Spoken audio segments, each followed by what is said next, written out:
হাসিনা যা বলে সেটাই বাইবেল। আজকে ওপেন ফর্মে সবাই বলতেছি, জজ ওই ঘটনা করেছে তানভীর ইসলাম জয়ের নেতৃত্বে, মুকুল বকুল।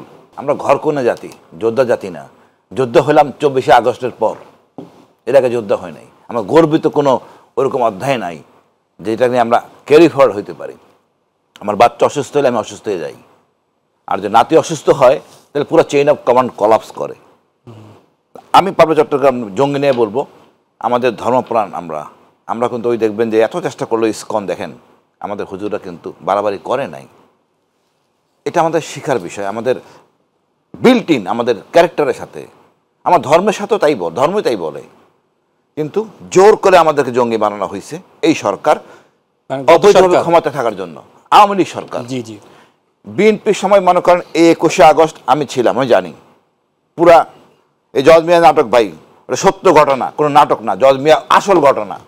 আজকে ওপেন ফর্মে সবাই বলতেছি, জজ ওই ঘটনা করেছে তানভীর ইসলাম জয়ের নেতৃত্বে, মুকুল বকুল।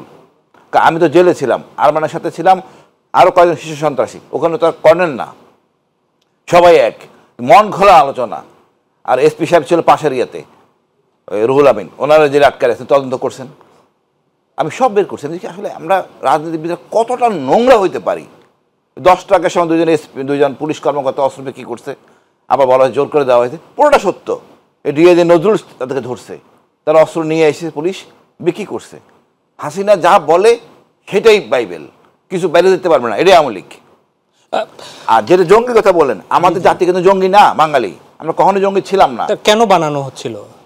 ক্ষমতা দীর্ঘায়িত করার জন্য। সেটার সাথে জঙ্গির সম্পর্ক, জঙ্গির সমস্যা হলে হাসিনা একমাত্র জঙ্গি দমন করতে পারে, বিএনপি জঙ্গি পালন করে, এই হলো সবক। বিএনপি জঙ্গি পালন করে, যেটা জেএমবির মাধ্যমে দেখানো হয়েছে, ওইটা হলো ভারতের সৃষ্টি এবং হাসিনার মদতে। মানে এটি কি নাটক? তাহলে নাটক, বিকজ এইটা টিকতে পারে নাই। আমি নিজামী সাহেবের কথা বলবো। নিজামী সাহেব একটা 2টা সোর্স আমাদের কাছে হ্যান্ড ওভার করে বাবর সাহেবের মাধ্যমে। ওই সোর্স দিয়ে আমরা জেএমবিতে ঢুকি। আমরা তো কওমি মাদ্রাসা বুঝি না, দেওবন্ধ বুঝি না, ওদের সাহায্যে আমরা ইনফিল্ট্রেট করি। একবার করার পরে এটাকে আমরা ইনভেস্ট করি।